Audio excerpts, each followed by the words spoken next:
ទៅលក់ដីចោះដីនឹងនៅឯណាម៉ែប្រាប់ឲ្យទៅចងការមានលុយឯណាសម្រាប់បងគេសម្រាប់បងគេរាល់ថ្ងៃបងមិនដែលធ្វើអីមានលុយឯណាទៅដណ្ដឹងស្រីធ្វើការឲ្យទៅរួចពីដៃម៉ែជេររាល់ថ្ងៃគាត់មិនដែលទំនេរចិត្តខ្ញុំនេះមិនដែលឃ្លាតឆ្ងាយបងហ៊ានចំណាយជូនមីស្នេហ៍បងនឹងប្រឹងប្រែងរកស៊ីឲ្យតែបានលុយទៅបកបដាយ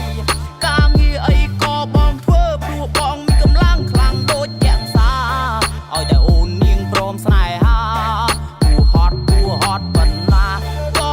បងនេះហ៊ានទ្រាំដែរ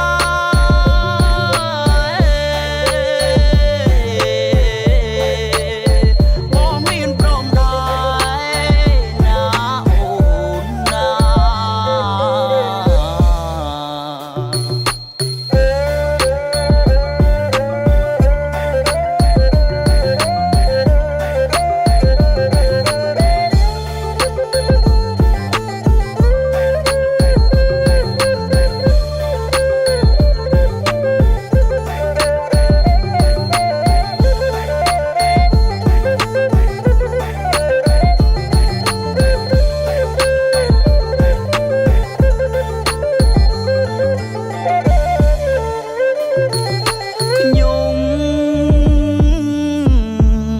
អ្នកចំរៀងទើបចេញថ្មីមកច្រៀងចាប់បីជូនយាយតាស្ដាប់រូបខ្ញុំអ្នកចំរៀងថ្មីមកច្រៀងចាប់បីជូនយាយតាស្ដាប់